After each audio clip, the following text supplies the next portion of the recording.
vil interrupción. Comentaba entonces que el Banco de México, para no incrementar, para no contribuir al incremento de precios, pues lo que hace es evitar depreciar la moneda y mantener un tipo de cambio fuerte. Cuando veamos el modelo Munder-Fleming más adelante, vamos a entender que el tipo de cambio apreciado en realidad favorece las importaciones, porque el comercio, las mercancías que se comercian desde el exterior resultan más baratas que las producidas dentro del país. Entonces, pues un tipo de cambio fuerte sí evita que haya inflación, porque hay un traslado, evidentemente, del efecto de incremento de precios cuando sube el dólar, sobre todo, al resto de precios en la economía. Pero justo hay una lógica detrás de eso. ¿Cuál se imagina que sea la lógica de que si la moneda se deprecia, o más bien, ¿cuál creen que sea la razón de que si la moneda se deprecia, eh, pues nuestra inflación crece?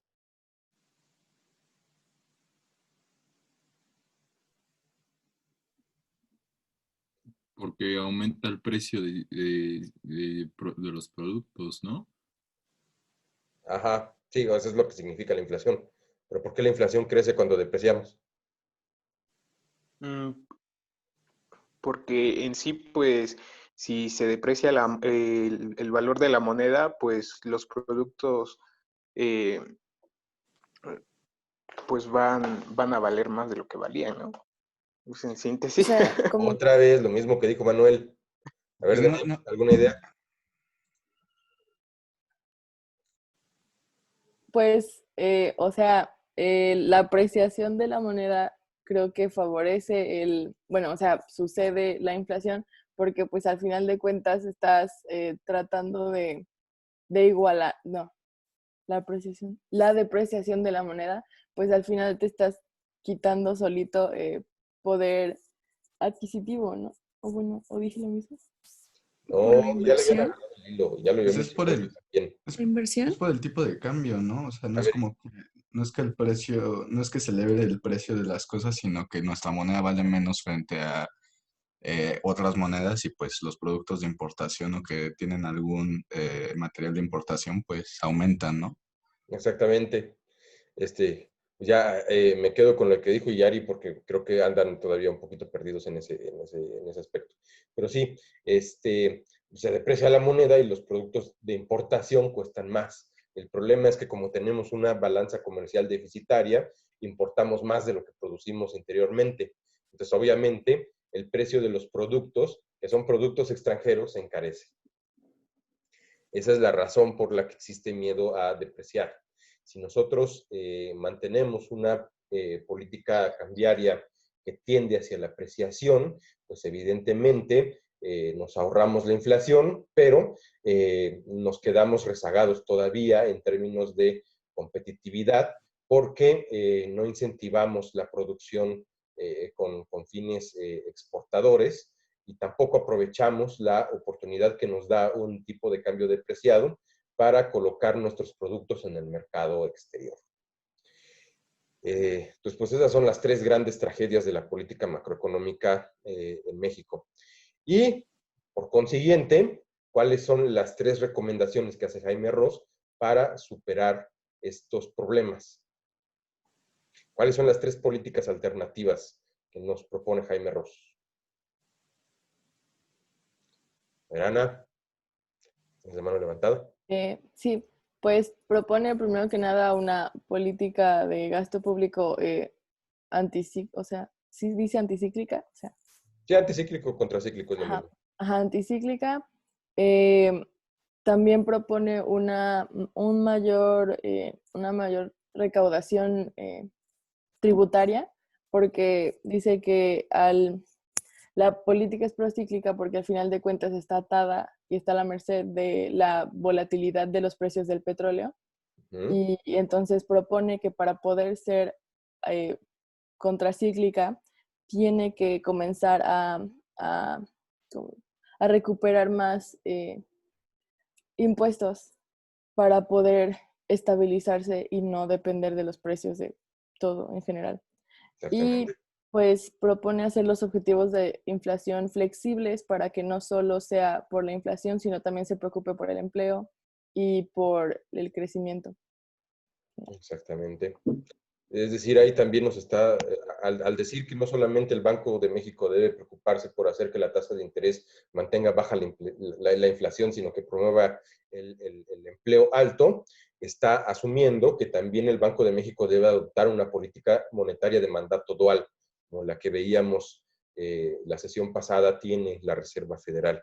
Pues ahí van dos, una política fiscal procíclica con énfasis en la recaudación de impuestos y la otra, una política monetaria flexible que permita que la tasa de interés cumpla una función de estabilización de precios, pero también tenga impactos positivos en el crecimiento económico. Nos falta una última propuesta de Jaime Ross. Otra vez la de el tipo de cambio competitivo, real competitivo. Sí, esa la podemos agrupar dentro de su propuesta de política monetaria. Pero sí, también nos habla de que tenemos que quitarnos el miedo a depreciar, tanto como tenemos que quitarnos el miedo a flotar. Hay una tercera. ¿Sería elevar la inversión pública?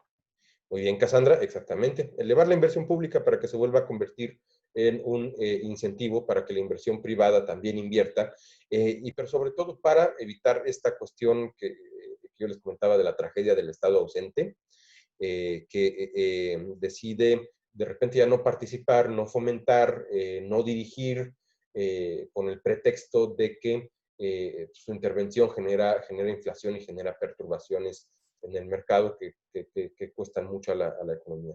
Pero en realidad es quitarnos de la cabeza esa idea, no satanizar al gobierno, no satanizar a la intervención pública y devolverle su papel como promotora del desarrollo, como promotora y constructora de infraestructura que permite transitar hacia el desarrollo. Ahí, por ejemplo, la 4T sí iba por buen camino al plantear la construcción de la refinería Dos Bocas, del Tren Maya, del tren también transísmico. El problema es que, bueno, estamos, por un lado, sujetos a una dinámica de competencia que exige milagros en términos de productividad como resultado de esos proyectos. Por ejemplo, la refinería de Dos Bocas va a competir con un montón de refinerías en el Golfo de México que le pertenecen, algunas a Pemex, aunque estén en Estados Unidos, y otras que le pertenecen a otras compañías petroleras extranjeras, no solo de Estados Unidos, pero lo que tienen en común es que casi todas le surten de gasolina a México. Entonces, construir una nueva refinería, pues es como quitarle un pelo al gato. En términos de incremento de producción de gasolinas, no va a hacer gran diferencia. Incluso si decidiéramos de repente no comprarle a las refinerías extranjeras para sacar toda la gasolina de Dos Bocas, pues tampoco Dos Bocas tendrá la capacidad de satisfacer el mercado nacional. Entonces, buena idea como planteamiento, pero ya a la hora de resultados, pues sí hay muchas condiciones que probablemente no permitan que sea la joya de la corona de la inversión pública aquí en la 4T. Con el Tren Maya, pues ocurre algo similar. Puede que sea un medio de comunicación eficiente que permita conectar puntos turísticos, pero debería servir también para conectar puntos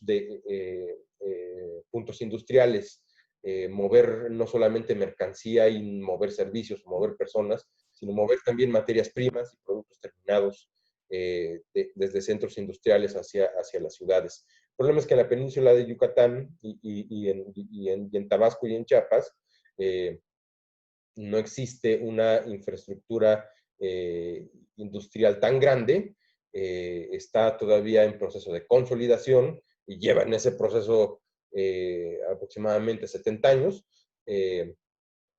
y pues eso podría hacer que el Tren Maya no genere impactos tan fuertes en el desarrollo económico.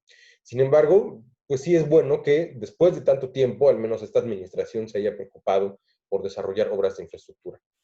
Comento rápidamente. Otra tragedia de inversión pública en la 4T es el aeropuerto Felipe Ángeles, que en vez de encargarle su construcción a empresas privadas para activar encadenamientos productivos que deriven en la construcción de un programa perdón, de un proyecto de infraestructura pública, le dieron el contrato de construcción o le dieron pues sí, le encargaron la construcción a la Sedena.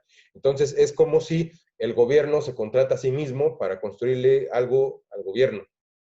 Y las empresas que no participan, pues no gastan, no incentivan el consumo, no producen empleos, no incentivan la inversión. Entonces, pues es como, no tiene sentido construir de esa forma. No tiene sentido desarrollar infraestructura si no se involucran a los sectores productivos del país. Por supuesto, los insumos que tiene que utilizar la Sedena para comprar, los tiene que sacar, sí, del sector privado, pero uno de los aspectos más relevantes de los proyectos de infraestructura pública tradicionalmente, es algo que le aprendimos a Keynes, pues era fomentar también el empleo, no solamente de factores productivos, sino también de personas, y eso pues, tampoco está ocurriendo. Bueno, pues esos son los inconvenientes de tratar de implementar una política contracíclica en un gobierno que no sabe lo que es ser contracíclico. Bueno, pues aquí dejamos a Jaime Ross y la última hora la vamos a aprovechar para ver un poco del panorama estadístico de México, ver el marco de población primero al cual se aplican estas políticas y después ver el entorno, la realidad económica medida en datos de nuestro país. La lectura que había que hacer sobre la proyección económica de México, sobre la proyección demográfica de México hacia 2050, pues justamente es una pieza introductoria de este marco estadístico. Y es introductoria porque, bueno, sí, la población tiene relevancia, la población es finalmente el fin último de toda política pública en cuanto a su bienestar. Pero también es, por ejemplo, la fuente de mano de obra que permite el crecimiento y el desarrollo productivo de un país, que permite también la creación de valor en una economía, y eventualmente también se convierte en un objetivo, o más bien en la materialización de los objetivos del gasto público, naturalmente por el lado de procurar su bienestar. Hay una lección muy, muy importante como resultado de esta lectura, que es que el envejecimiento de nuestra población de cara a 2050 va a suponer progresivamente nuevos retos para las finanzas públicas, en el sentido de que no es sencillo mantener una población avejentada, desde el lado primero de los retos que eso implica para el sistema de salud, pero también porque incrementa el número de población que depende de una pensión. Las pensiones en México tienen un esquema tripartito, donde colabora el trabajador, colabora el empleador y colabora el gobierno. Por ejemplo, desde hace años ya se había advertido que tanto el IMSS como el ISSSTE habían llegado al límite de su capacidad de financiamiento de las pensiones, y pues la gente no tiene la cultura de ahorrar para su retiro.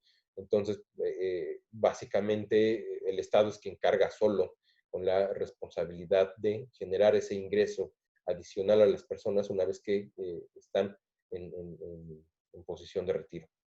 Pero también que perdamos población joven, al menos, implica que la disponibilidad de mano de obra va a ser menor a lo largo del tiempo. La lectura nos comenta, por ejemplo, que no solamente nuestro país va a envejecer hacia 2050, sino que en general las tasas de natalidad van a decrecer en todos lados.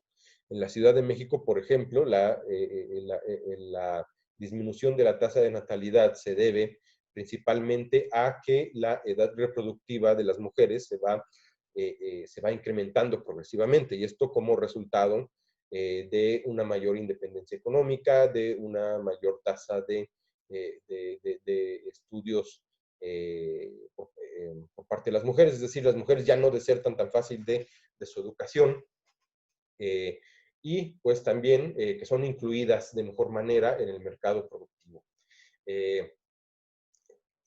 Esto naturalmente pues va haciendo que se vuelva más rentable a nivel personal, pues perseguir una carrera profesional que perseguir el desarrollo de una familia. ¿Quieres comentar algo, Denep? Sí, quería comentar sobre, bueno, la estadística que dice sobre cómo la media poblacional en el 2050 va a ser de 38 años, mientras que la del 2006 fue de 11 a 27 años. Exactamente. Entonces vean que para 2050 la mayoría de la población ya va a estar, digamos, en edad, en su edad madura.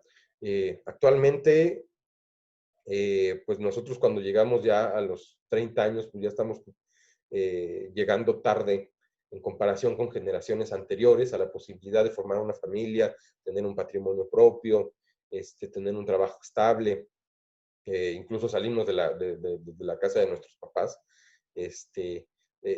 Por ejemplo, la generación que nos precedió, la generación de personas que nació entre los años 70 y los 80, ellos a los 20 años pues ya tenían todos estos medios de subsistencia propios y correspondían a una clase media. La clase media en ese entonces pues era bastante amplia. Pero las generaciones previas a ellos, imagínense, son las generaciones de las abuelitas que llegaron a tener 8 o 9 hijos, empezaron su edad reproductiva a los 15 años, y en poblaciones urbanas a casi todos les dieron licenciatura, y en poblaciones rurales pues ya también desde los 13, 14 años ya los tenían trabajando y produciendo recursos.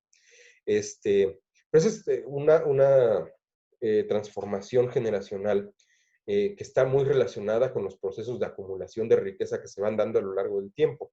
Por ejemplo, estas abuelitas de los 8 o 9 hijos, pues comenzaron su edad reproductiva y alcanzaron su madurez económica, emocional y de vida en el periodo del desarrollo estabilizador en México. Es decir, en la etapa postrevolucionaria, cuando comenzó a darse un impulso del desarrollo industrial, cuando comenzaron estas grandes obras de infraestructura social, como por ejemplo la aparición del IMSS, el ISSSTE, la construcción de hospitales, escuelas, de viviendas de interés social, que pues, también les permitieron alivianar mucho la carga financiera que representaba para ellos mantener a familias tan grandes. La generación que le sigue, propiamente pues, como la de los baby boomers que nacen después de la Segunda Guerra Mundial, siguen montados en esta etapa de acumulación de riqueza, cuando en México había salarios altos, cuando el gasto público era suficiente para darle de comer, bueno, no de comer, sino para darle hospital y escuela a todo el mundo, pero también cuando el nivel de precios era bajo, la inflación era baja y teníamos altos niveles de crecimiento, el poder adquisitivo estaba por los cielos en las familias, todo el mundo podía tener, aparte de su casita en la ciudad, su casita en el campo, o viceversa, mínimo podían pagarse un departamento en Acapulco para pasar las vacaciones ahí.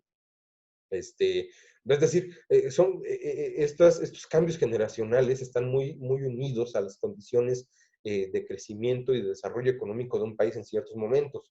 A partir de los años 70, que comienzan a ocurrir las crisis, pues a la generación X, por así decirlo, le va muy mal en términos de perspectivas de crecimiento económico. Entonces, también los nuevos cambios en la política mundial que ponen de regreso al individuo como el motor de la economía, les hace meterse en una cultura de emprendedurismo que a lo mejor ya reduce el tamaño de las empresas a tener,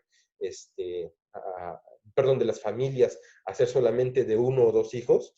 Es en esta etapa de disminución de la tasa de natalidad fue muy pronunciada entre los años 70 y los 80, y los que nacimos en los años 90 pues somos parte de estas familias de pocos hijos, pero ya también es más probable que hayamos nacido en una familia de profesionistas o de, digamos, familias emprendedoras que antes. Y pues ahora los millennials y los centennials, pues llegamos a una etapa de agotamiento de las condiciones económicas globales, que no nos permite tener tantas expectativas en materia de ingresos a futuro.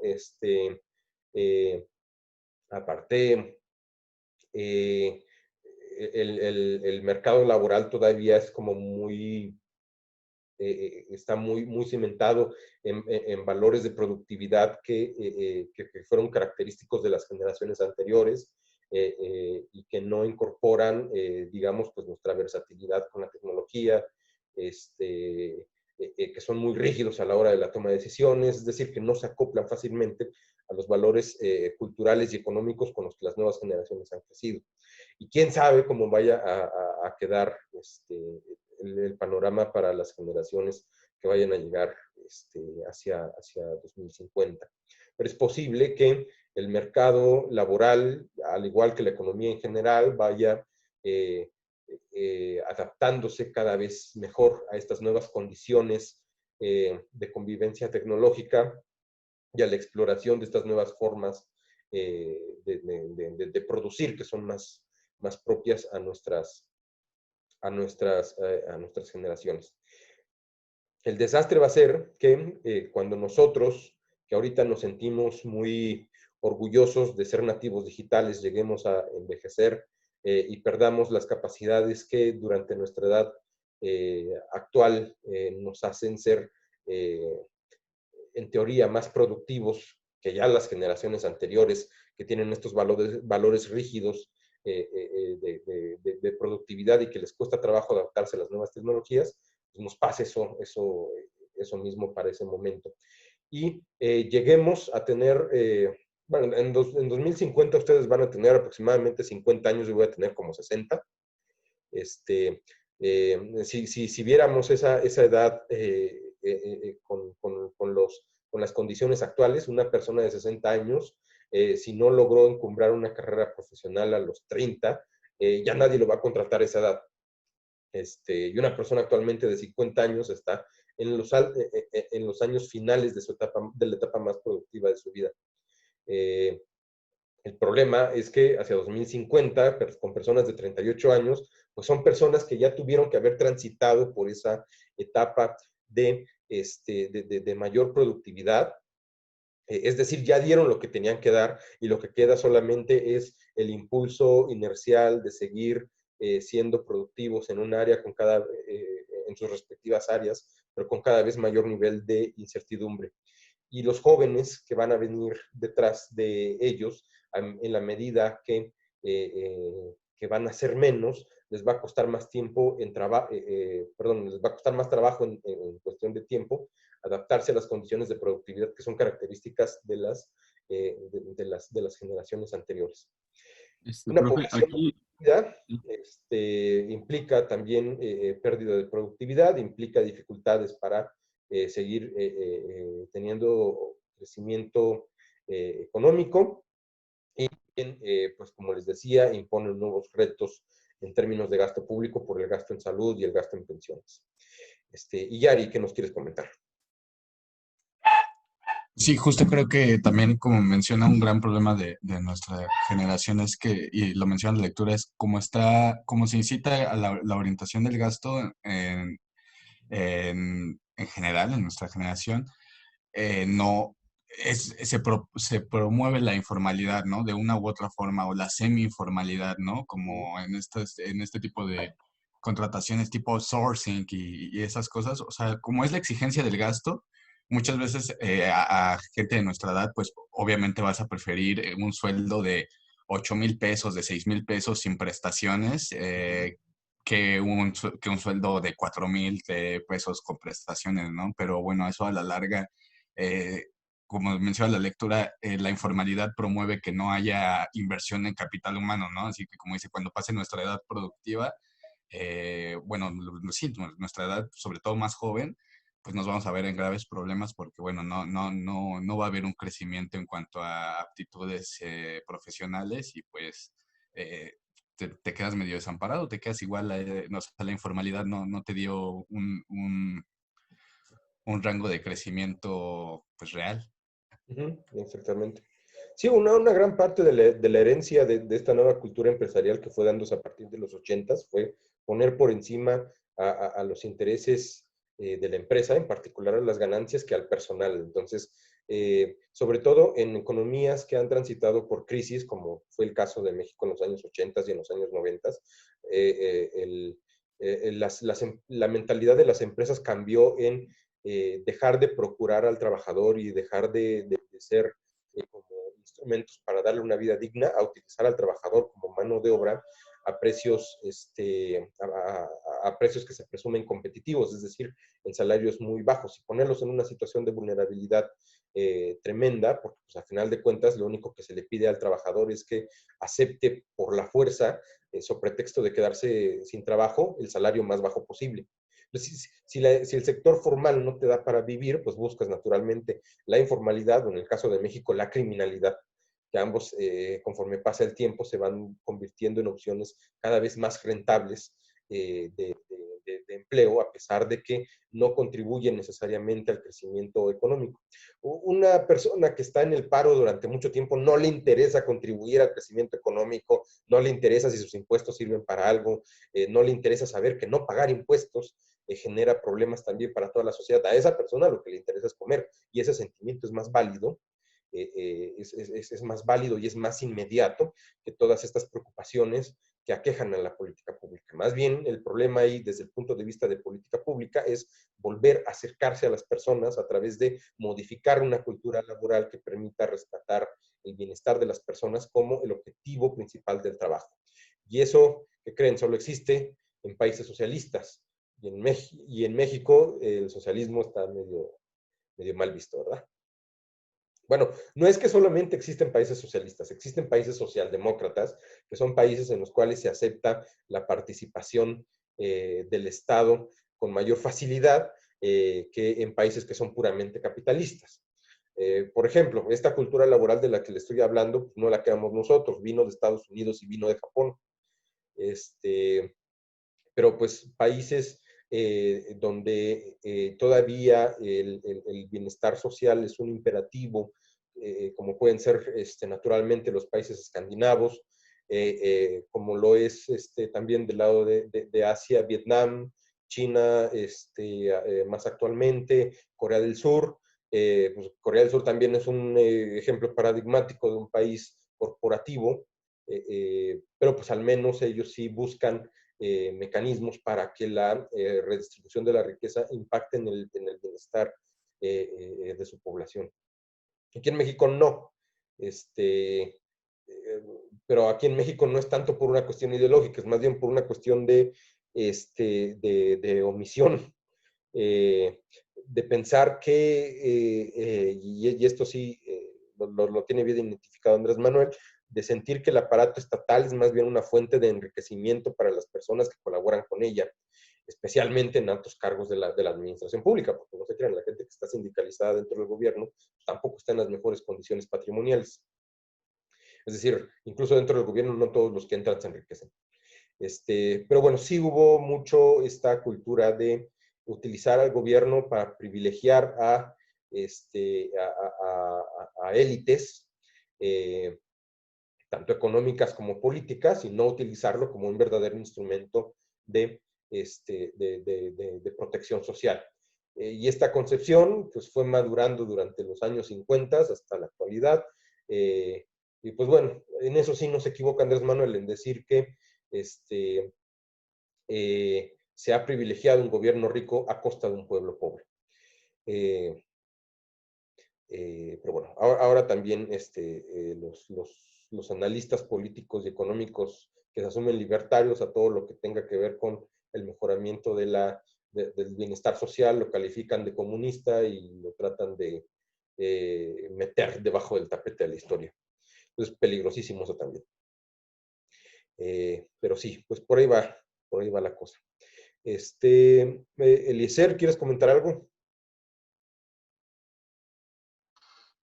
Sí, profe, pues respecto al tema del envejecimiento de la población que se menciona pues en el estudio, creo que a pesar de que pues obviamente se va a dar casi un envejecimiento de 10 años de la media de la población, yo creo que es aceptable, ¿no? Porque pues a pesar, obviamente México no se ha preparado, ¿no? Para ese escenario de que su población envejezca, pero pues no tenemos el problema que tienen muchos otros países, ¿no? Como sería el caso de muchos países europeos, Japón, Canadá, que ellos ya en este momento ya están viviendo un envejecimiento muy acelerado de su población, ¿no? Creo que la media en muchos de esos países es entre 50 y 60 años, ¿no?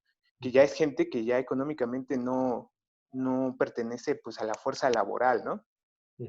Sino ya están más enfocados hacia el retiro. Y obviamente, pues eso sí trae consecuencias muy graves, porque muchos países, como le comento, europeos o asiáticos, que tienen ese problema, pues que ahorita son economías fuertes, economías líderes, pues van a dejar de serlo en los próximos 20 años, ¿no? Y más porque no solo se enfrentan a que su fuerza laboral va a ser reducida, ¿no? Sino que incluso su población se va a reducir en gran medida. Y creo que para eso incluso México pues todavía tiene un escenario más alentador, ¿no? Que ellos. Sí, exacto. Ahorita vamos a hacer un par de comentarios respecto a lo que dices, Eliezer. Muy buena intervención.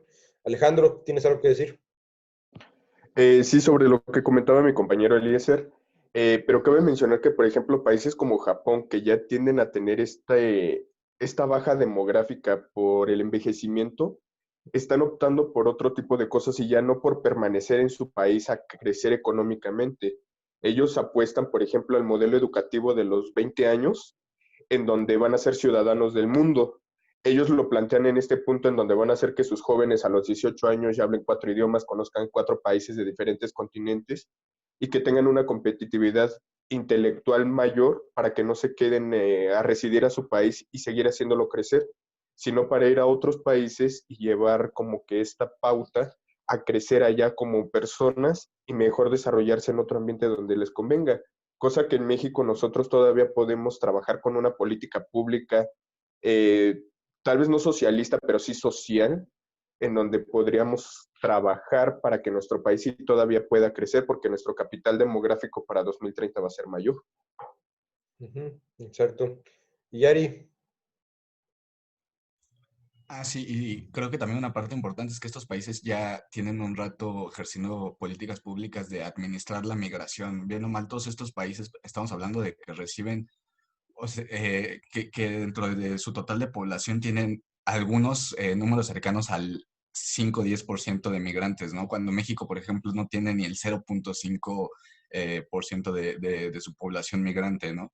Y eso, por ejemplo, hay estudios que demuestran que los migrantes emprenden más, ¿no? Y hay un mayor número de innovación en la población migrante, ¿no? Y creo que son cosas que van a empezar a suceder muchísimo más en Europa y en estos países porque pues hay una gran cantidad de países de la periferia que tienen que fuga de capital humano, ¿no? Como ha sido siempre en México, como pues será en muchas partes de Medio Oriente, de África, etcétera, etcétera. Te voy a encargar, Yari, que nos ayudes a investigar la fuente del dato que nos diste de la población migrante en México. Bueno. No estoy tan seguro de que sea tan poquito. Pero bueno, voy a quedar con estos 3 comentarios para hacer comentarios, para hacer yo mi réplica. Perdón, profe, es que tenía la mano levantada desde hace un buen rato. No sé si... Sí, Manuel, pero pues también tenemos que democratizar la participación. Aguántame tantito. no, sí, nada, es por eso, perfecto. En una ronda posterior te doy la palabra. Sí, pues también me gustaría que más personas se animaran a participar. Digo, por lo general ya tenemos identificado quién siempre participa y participan bien, pero pues también quiero escuchar al resto del grupo. Somos 40 personas, entonces Con conocer la opinión de 20 me daría por bien servido. Bueno, entonces, los tres comentarios tienen una cuestión en común, que los tres han señalado cómo otros países se han adaptado al envejecimiento de la población. Y el caso de Japón, en efecto, es paradigmático. La esperanza de vida en Japón ya ahorita es superior a los 80 años. En México, no vamos, hacia 2050, como lo vimos en una de las gráficas, no vamos a llegar a ese margen. Y en los países europeos, pues no solamente se conjuga el envejecimiento de la población, sino que también se conjugan tasas de natalidad muy cercanas al cero. Pues siendo casos paradigmáticos, pues también el de Alemania. El de Alemania por pérdida de población, por pérdida de la tasa de natalidad, y el de España por envejecimiento de la población. Frente a estas situaciones hay como dos formas de responder. Bueno, tres formas de responder. Una que comentó Alejandro, que yo tenía conocimiento de ese tipo de políticas públicas, pero no desarrollándose en Japón, sino en Corea del Sur. Que Corea del Sur también va hacia una situación desventajosa en términos del envejecimiento de la población, pero a un ritmo mucho más lento que Japón.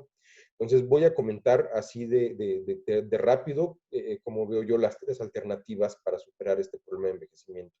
Está la que yo calificaría como la típicamente japonesa, que es incrementar la edad de retiro de las personas.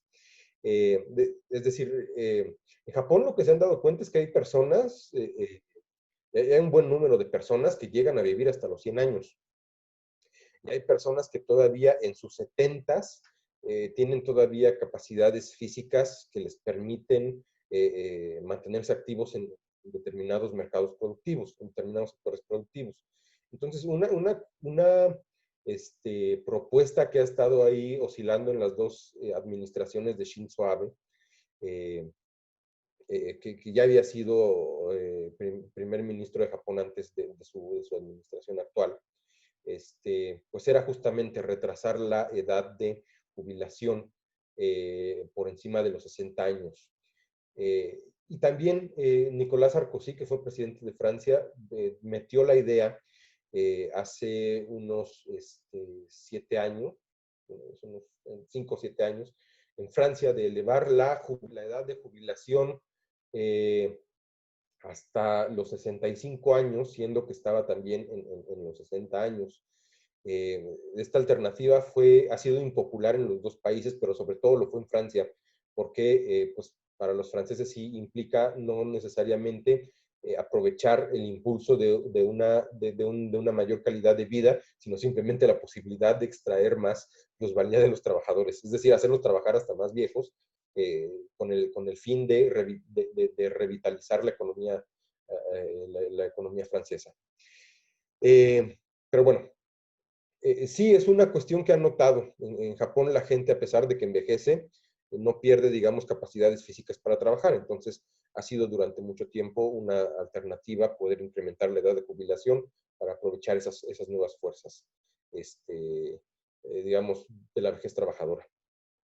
Después viene la alternativa que comentó Alejandro, que yo le voy a llamar ahí la alternativa coreana, que es, te preocupas más por desarrollar las capacidades intelectuales y las habilidades laborales de la población joven con el propósito de exportarla y hacer crecer la mano de obra de economías que a lo mejor ya están muy envejecidas, como puede ser el caso de Japón,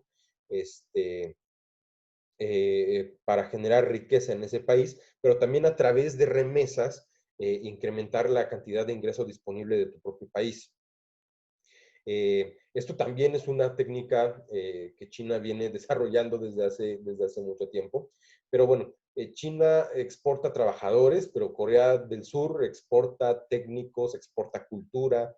O sea, si ustedes creían que el K-pop se volvió famoso en todo el mundo nada más porque sí, pues no, también es parte de un plan económico que permite que propone revitalizar la economía de Corea del Sur en su conjunto y hacer que para el mundo sea más familiar la posibilidad de llevar a cabo relaciones comerciales con este país. Pero bueno, sobre todo la mano de obra migrante proveniente de Asia cada vez va siendo más hábil tecnológicamente. Una cosa triste, sin embargo, en el caso de Japón, es que a pesar de que esta migración podría verse como una alternativa para evitar los efectos negativos del crecimiento, Japón es un país tremendamente xenófobo y que le cuesta mucho recibir migrantes de otros países por muy productivos que sean. Es una cuestión cultural, especialmente en contra de los coreanos y los chinos. Entre esas tres culturas se llevan de la fregada. Pero bueno, después está la alternativa europea, que es la alternativa que nos comentaba Yari.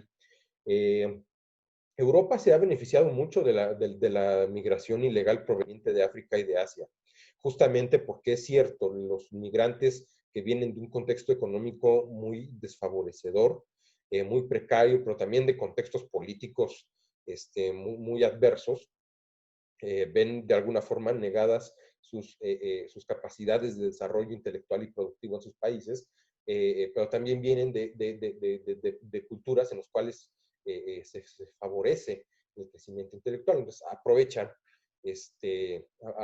esas capacidades en otros países. Estoy hablando por el lado de mano de obra capacitada, no de alto nivel de productividad, es decir, tampoco estoy diciendo que gente proveniente de África y de Oriente Medio necesariamente llegue a Europa con títulos universitarios.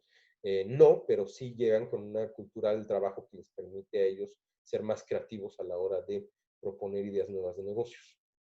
Especialmente se ha visto recientemente desde la caída de Muammar Gaddafi en Libia, los flujos de migración provenientes de Libia, desde la persecución política del gobierno de Tayyip Erdogan en Turquía, que ya Erdogan lleva ya siglos eternizado como presidente de Turquía, y también el éxodo proveniente de Siria, pues ha venido a complementar todo ese flujo migratorio, las capacidades productivas de ciertos países. Antes de estos tres países, las antiguas colonias europeas también ya exportaban mano de obra no calificada, pero sí muy joven, hacia Europa. El caso, por ejemplo, de las excolonias francesas, como Argelia, Senegal,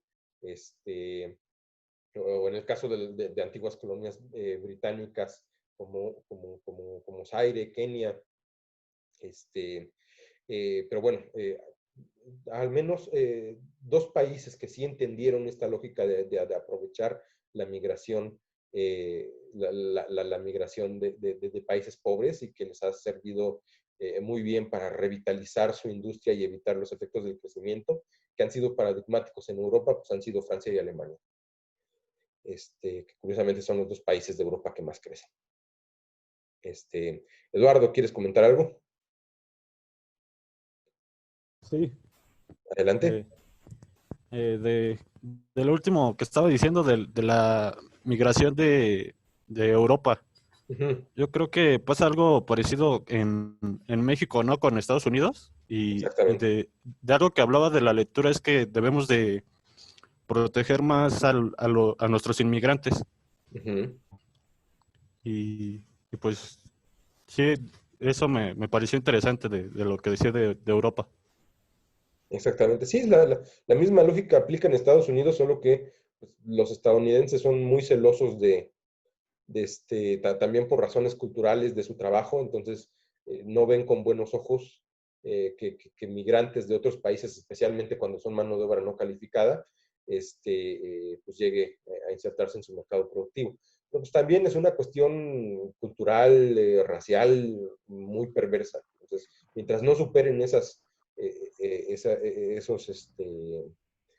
prejuicios, no van a lograr conectar con los beneficios que puede tener la migración hacia sus países. Sea ilegal o no, en el caso de México es necesariamente ilegal porque es difícil entrar a Estados Unidos, porque es casi una actividad, bueno, es prácticamente una actividad clandestina e ilegal, no sé, ya habíamos dicho, la migración ilegal y ilegal, sin sentido. Pero también porque incluso la mayor parte de los trabajos que se realizan en Estados Unidos son mucho mejor pagados que sus símiles acá en México. La lectura comenta que la mayor parte de migrantes que van desde México hacia Estados Unidos proviene de la zona del Bajío y del Estado de México. El Estado de México también es curiosamente la entidad que más gente atrae, al menos en términos de migración interna. Y con eso podemos notar dos cosas de entrada, que la población que más migra es población que tiene antecedentes rurales. Es decir, es gente que a lo mejor tiene baja preparación, que solamente dispone de su fuerza humana de trabajo para poder llevar el ingreso, y pues en un país que no ofrece condiciones para vivir bien dedicándose a ese tipo de actividades, bien porque son de baja productividad, porque no están especializadas o porque el sector privado las acapara, pues la única alternativa es migrar hacia un país donde esas mismas actividades tienen mayor valor. No le pasa solo a México, le pasa en general a México, Centroamérica y Sudamérica. Pero bueno, los sudamericanos se mueven hacia Argentina, Brasil y Chile. Por encima del canal de Panamá, pues todos vamos a Estados Unidos. Y la otra cosa fundamental es que es una tendencia que se ha ido debilitando y que también lo vamos a ver en la lectura de la próxima sesión, pero el movimiento poblacional tiende a concentrarse en aquellas zonas donde es más fácil producir valor y la producción de valor es más fuerte, donde existe una vocación industrial consolidada. Es decir, pues es normal que la gente se desplace desde el campo hacia la ciudad en busca de nuevas oportunidades. Pero una cosa que no menciona la lectura es que a medida que las ciudades se vuelven centros más productivos, con mayor tecnología, los diferenciales de productividad que existen entre la ciudad y el campo crecen. Entonces ya no es fácil para una persona que viene del campo adaptarse a la vida productiva de las empresas urbanas, lo que genera que las empresas, que las ciudades, que las grandes ciudades, a medida que crecen, dejan de convertirse en centros de inclusión y se convierten en todo lo contrario, centros que promueven la exclusión y la desigualdad social. Y una muestra física muy clara de estos procesos de exclusión es, se nota en la arquitectura, es decir, grandes edificios, torres muy altas en sectores que tienen vocación financiera, donde ocurre también la instalación de empresas de alta vocación tecnológica y financiera, se convierten en la norma en centros urbanos, en núcleos urbanos que incluso van perdiendo su identidad histórica y cultural a favor de la llegada de estas nuevas clases creativas, les llaman algunos. Mientras que alrededor de estos centros urbanos se van configurando periferias de pobreza y de marginación muy grandes. Pues no hace falta ver más. Santa Fe, tienen, por ejemplo, la frontera de la ignominia, ahí donde está el TEC de Monterrey. Está el TEC y después una barranca donde hay un montón de chabolas, de casas así como en obra negra. Otra cuestión más relevante y más preocupante es el proceso de gentrificación que existe, por ejemplo, ya en la Ciudad de México. Ustedes, por ejemplo, en la delegación Cuauhtémoc, la zona rosa, la Condesa, que eran colonias populares devastadas por los sismos del 85 y del 2017, pues más importante el del 85, de repente se convirtieron en centros donde vive gente de muy alto poder adquisitivo. La colonia Juárez, que era popular también y que está ahí pegada a Reforma, pues como resultado también de la llegada a lo largo de 30 años de grandes empresas, ya está sufriendo procesos de desalojo de habitantes que llevan ahí viviendo casi 100 años. Mis familias llevan viviendo casi 100 años.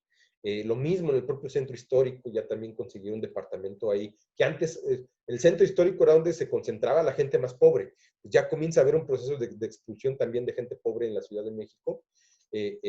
¿Por qué? Pues de repente van recuperando empresas inmobiliarias, espacios que van convirtiendo en espacios para el consumo de gente adinerada.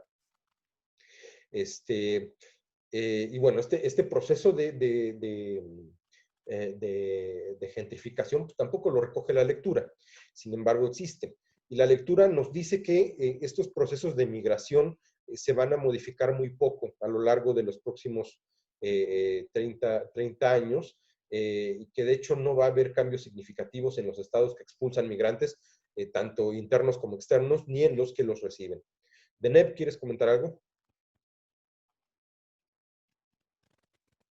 Sí, de hecho yo iba a hablar sobre, bueno, esta parte de que en 2050 va a crecer la tasa de la población que está en la tercera edad.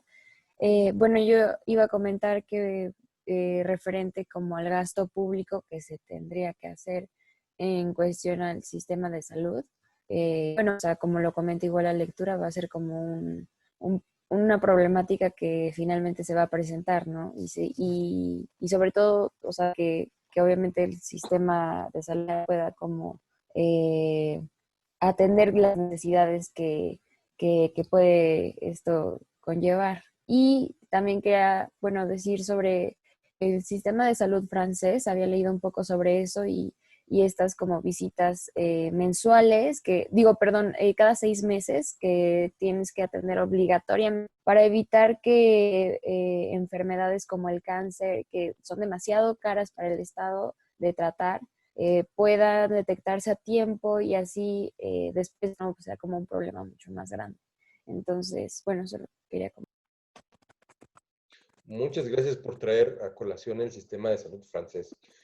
Justo, pues también en Europa saben que son viejos, pero reaccionan muy tarde en general a esa nueva realidad. España es de los países que más tarde ha reaccionado. Pero bueno, esta situación de las visitas mensuales justamente que se hacen a los hogares de la tercera edad en Francia es una política que ya lleva algunos años vigente. Creo que también fue una de las políticas que comenzó con Sarkozy, o tal vez con François Hollande, que fue el presidente que lo sucedió. Pero pues sí, son ya también una erogación pública que hace un sistema de salud que tiene también una vocación de protección social y que es muy importante, sobre todo en un país donde alcanzada la edad de jubilación, pues realmente ya no hay oportunidades para seguir generando ingresos propios. Y bueno, eso deja protegido un gran margen de la población de la tercera edad. Entonces, no conozco exactamente cómo está el sistema de pensiones, pero justamente esta política aplicada en Francia parte del hecho de que el adulto mayor no puede valerse por sí mismo debido a dos razones. Debido a sus capacidades físicas disminuidas y debido también a su ausencia de un ingreso estable. Ahora imagínense cómo será la situación en un país donde el sistema de salud es de mala calidad, el sistema de salud pública al menos, el sistema de salud privada es tremendamente caro y el sistema de pensiones está colapsado, que es el caso de México. Probablemente esa sea también una opción que deberíamos barajar en términos de política pública en el futuro, pero va a ser una opción muy difícil de financiar. Una última participación para pasarnos a revisar otras estadísticas que no vienen en la lectura, pero que es también importante que conozcamos. Eduardo.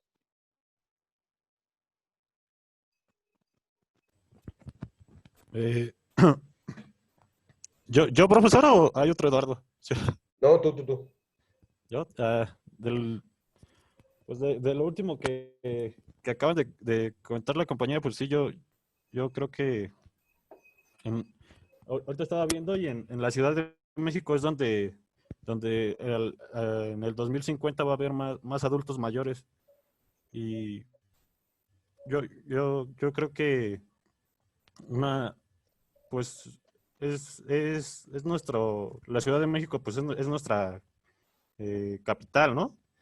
Y yo creo que pueden haber muy buenas ideas que para 2050, que yo tengo fe en eso, ¿no? En que para 2050 pues va a haber para los adultos mayores pues nuevos programas, ¿no?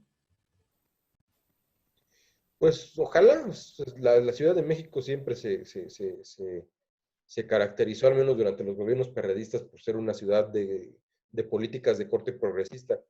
Y pues bueno, esas políticas han llegado un poco a permear en la administración federal gracias a Andrés Manuel.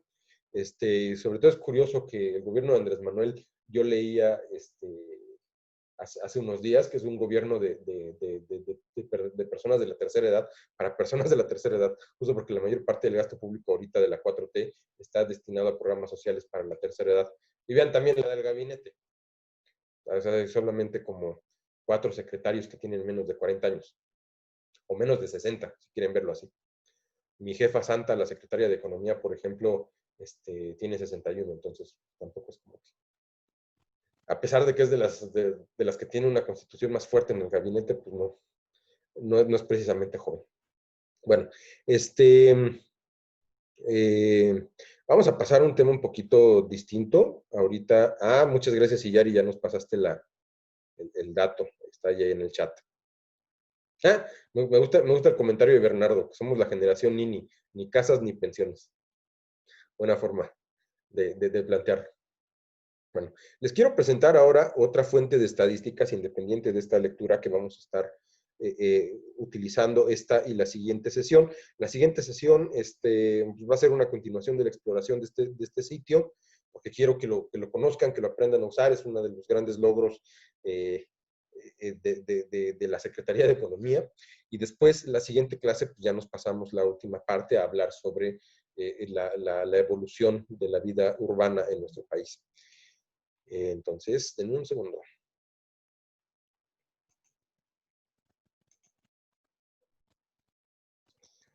Muy bien.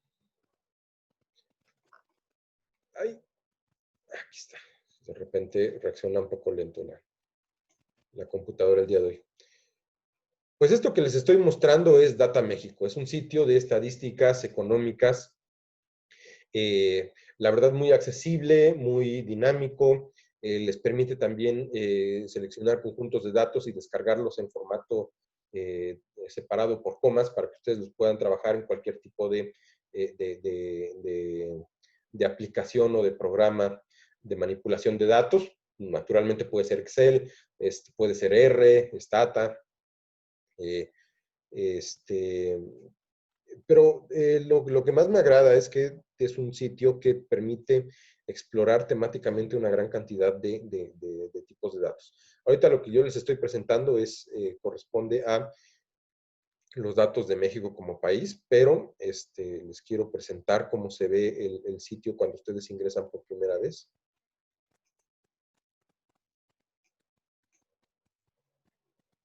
Si mi computadora de por sí es lenta, cuando comparto pantalla se vuelve más lenta.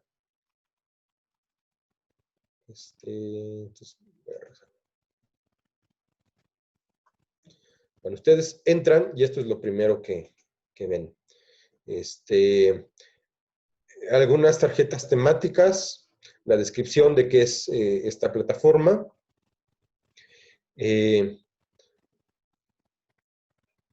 Más tarjetas temáticas, donde pueden ustedes ya consultar datos por datos específicos sobre industrias, sobre ciudades, sobre instituciones de educación, sobre procesos productivos, materias primas. ¿Vale?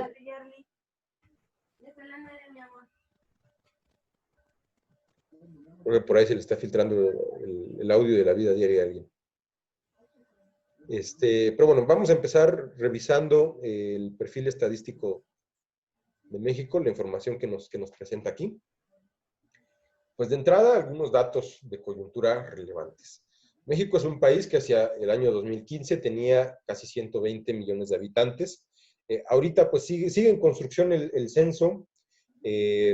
Si el COVID no fue tan catastrófico para su levantamiento como pensamos en su momento, vamos a tener los datos finales y consolidados en el año 2020. Los censos se realizan cada 10 años, pero cada 5 años se realiza una encuesta que permite hacer estimaciones sobre muchas de las variables que incluye el censo. La más importante, por supuesto, es el número de habitantes. Se incluyen otros datos como el número de familias existentes, el número de hogares ocupados, la esperanza de vida, la tasa de natalidad y de mortalidad. Pero bueno, aquí en Data México solamente nos están manejando el dato de la población total con base en la encuesta intercensal de 2015. Y nos dan después datos de coyuntura también de la economía mexicana, como el volumen de la inversión extranjera, el volumen de las ventas internacionales, es decir, cuánto le vendemos al exterior, las compras, cuánto importamos, la población económicamente activa, que son 57 millones de personas que representan aproximadamente, son menos del 50% de la población, entonces imagínense, menos del 50% de la población, poquito menos, sostiene económicamente al resto de la población. Tenemos una tasa de desempleo de 3.45% en el último trimestre de 2020. Estados Unidos, con la crisis del COVID, llegó a una tasa de 6%. Bueno, si mal no recuerdo, tengo que revisar este dato, durante la crisis de 2008-2009, en Estados Unidos la tasa de desocupación llegó a ser del 12%. Pues realmente estamos manejando una tasa de desempleo muy baja. Y bueno, esto sí es un dato un poquito alarmante. 56% de la población económicamente activa está en el sector informal. Tenemos ya después varias secciones que nos indican pues, temas un poquito más específicos. El tema del COVID, pues, por el momento no nos interesa. Crédito sí, porque ya comienza a ser una variable económica. Es el financiamiento que se otorga a los trabajadores para fortalecer su poder adquisitivo, su poder patrimonial. Aquí nos está dando cuenta de los registros que tiene el IMSS respecto a los créditos que piden los trabajadores, tanto al propio instituto como a, como a sus empleadores. Tenemos un mapa cloroplético. Cloroplético viene del griego cloros, que significa color, y plético de multitud, de representación. Entonces, los colores en este tipo de mapas, a medida que son más oscuros, representan una cantidad de datos mayor.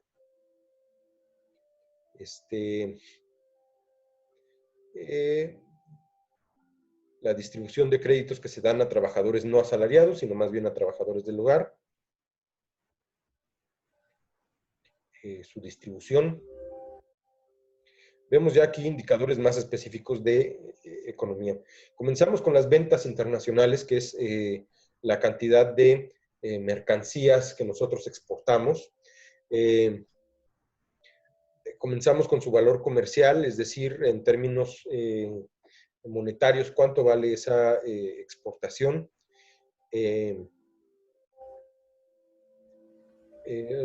Quisiera que esto fuera un poquito más amplio. Vamos a ver si... no, esto es para exportar. Bueno, aquí en estas gráficas nos presenta dos tipos de información. Primero, el tipo de mercancías que exportamos, el tipo de productos que se van al exterior, que vendemos en el exterior, y el otro, el tamaño de nuestros socios comerciales. Vean justamente que Estados Unidos es naturalmente nuestro principal socio comercial, con 84.4% de las exportaciones que se van para allá, y el segundo sería Canadá. Y precisamente ya les comentaba que justo Canadá, Estados Unidos y México forman el área comercial más grande del mundo en términos de valor de mercancías y en términos de variedad de productos intercambiados. Otros de nuestros socios comerciales, lo podemos ver aquí, son Alemania, Brasil y China, que representan aproximadamente el 3% de nuestras exportaciones. Y en términos de productos, ¿cuáles son los que más colocamos en el exterior? Pues vean, justamente la industria automotriz es la industria más importante en términos de exportación, seguida de maquinaria tecnológica. de aparatos de procesamiento informático. Que esto no es que nosotros hagamos muy buenas computadoras, sino más bien que las ensamblamos. Esta industria tiene un fuerte componente maquilador, que no agrega en realidad valor adicional, sino que se dedica fundamentalmente al ensamblaje y distribución de productos que sí son fabricados en otro lado. Y pues naturalmente, desde un punto de vista de balance comercial, es muy preocupante que una industria que genera tan poco valor agregado tenga una participación tan grande en nuestra balanza comercial.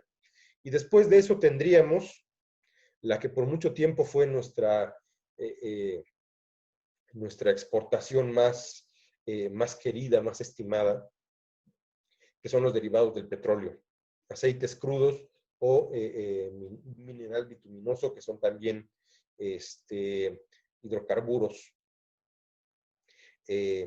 Notemos que ya ni siquiera representan el 10% de las exportaciones. Hubo un tiempo, sobre todo en el sexenio de López Portillo, en el que tenía una participación más grande. Y bueno, que se hayan reducido estos productos del petróleo es importante debido a que, como veremos más tarde, México tiene una dependencia muy grande de la producción de hidrocarburos, tanto como fuente de ingresos como producto comercial de... ¿Se fue el profe? Yo se fue. Ah, está como Creo que que le lo está sacó dando de nuevo. mucho problema a su internet. Se le fue un poco la señal. Sí. Un poco, mucho. Es que no es el internet, es la computadora. Ya todo el mundo así como de, Que de repente me hace cosas raras.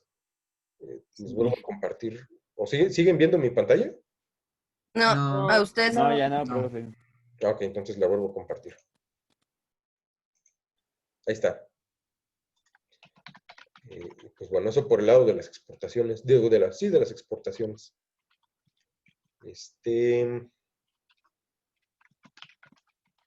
Y de las exportaciones en 2019. Por ahí debe aparecer también las importaciones. Sí, compras internacionales. Nuevamente, el país del que más importamos es Estados Unidos. China representa casi el 20% de nuestras importaciones.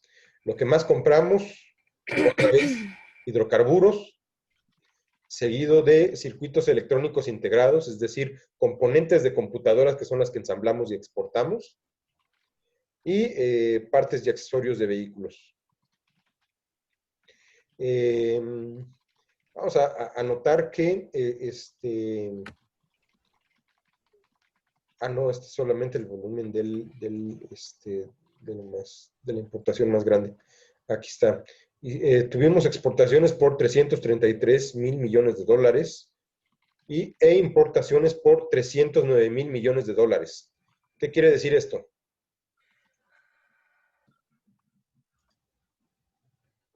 Profe, con China pasa eso que decía hace rato, de que si, o sea, nosotros estamos, nuestro dólar está valuado como de más y China está bastante devaluada su moneda, entonces encontramos que importar cosas de ellos es más barato que comprar cosas locales. A ver, repítemelo.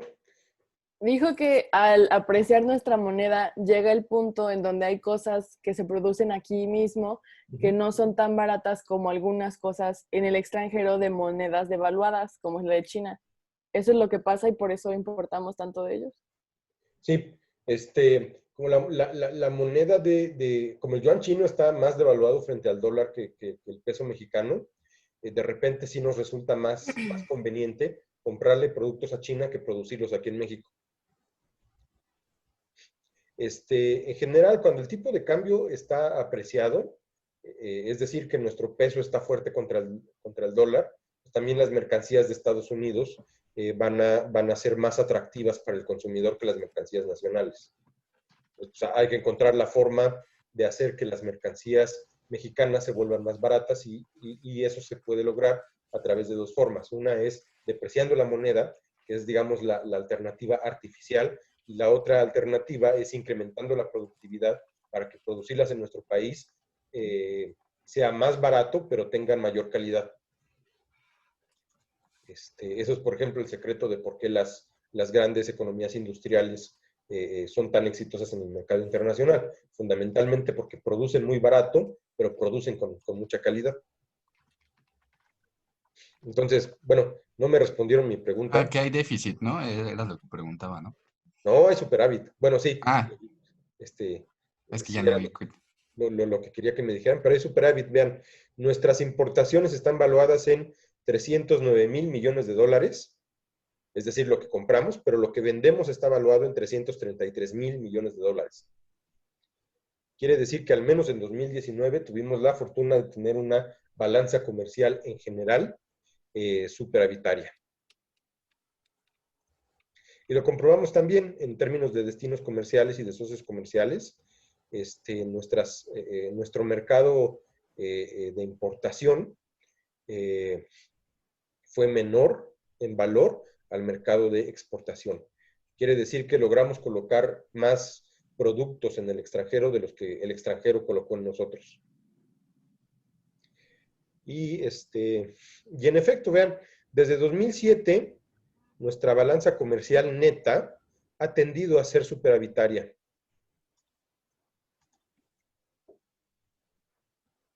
Recordemos que como Estados Unidos y China son nuestros principales socios comerciales en términos netos, es decir, contando importaciones y exportaciones, pues mucho del comportamiento de estas dos líneas depende de la balanza comercial que tengamos con esos países, de tal forma que si nosotros estamos viendo que nuestras exportaciones...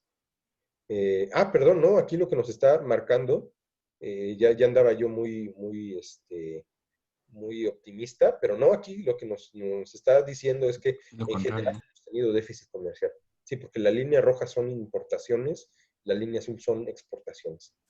Pero bueno, en general sí aplica lo que les quería decir, que el comportamiento de nuestras balanzas comerciales con China y Estados Unidos arrastra de manera característica el comportamiento de nuestra balanza comercial en general. Entonces, si esta gráfica nos está diciendo que en general hemos tenido déficits comerciales, probablemente el comportamiento general de la balanza comercial con Estados Unidos ha sido de déficit a lo largo de ese tiempo. Un poco distinto de la tendencia que nos mostraba Esquivel cuando nos decía que a partir de 2006 logramos invertir la balanza comercial con Estados Unidos. Bueno, puede que sí haya sido así, pero de todas formas no son procesos que se mantengan de manera permanente a lo largo del tiempo. Alguien levantó la mano, permítanme, porque aquí es complicado ver participantes. ¿Qué es esto de acá? Okay. Tenet, ¿tienes algún comentario? No, profe, perdón, se me olvidó bajarlo. Ok. Bueno, ¿qué más tenemos acá? La balanza comercial por estados. Veamos que en la mayoría del país es deficitaria, los estados que están en rojo, y tenemos estados que son superavitarios. Curiosamente, hay estados del sur del país que están en una situación superavitaria. Sobre todo ahorita la gente que está acampando en el Zócalo se mostraría alarmada por ver que el sur está produciendo. Está exportando más bien. La situación del sur es que probablemente no son, bueno, no probablemente, en realidad no son productos con alto valor agregado, sino que son más bien materias primas, productos poco industrializados. Vamos a ver las características de este tipo de productos casi al final del curso cuando veamos complejidad económica. Y bueno, los estados industrializados del norte, que tienen por lo general una mayor cantidad de locales, como son Tamaulipas, Nuevo León, Chihuahua y Coahuila. De esos 4 estados, pues solamente Coahuila mantiene una tasa, un saldo comercial positivo. No quiere decir esto que sean estados poco productivos. Sencillamente, pues quiere decir que el flujo de mercancías hacia el exterior, pues no necesariamente sigue la misma tendencia que su potencial exportador. Eso también tiene implicaciones interesantes que vamos a revisar casi al final del curso. Alan, levantaste la mano, ¿quieres comentar algo? Sí, profesor, que ya terminó su clase, así que no sé si puede ir cerrando, pues porque tenemos otras clases. Perdón. La otra profa luego no nos deja entrar si llegamos aunque sea un minuto tarde. Ok, sí, tienen razón. Pues aquí nos quedamos y el miércoles seguimos comentando. Muchas gracias por hoy y recuerden, está ya habilitado el cuestionario de la lectura de hoy y la siguiente. Ok. Nos vemos, profe. Bye. Gracias. Buen día. Adiós, Fin de bendiciones. semana. Hasta luego. Un respeto a Anaí. Hasta luego. Chao. Hasta luego.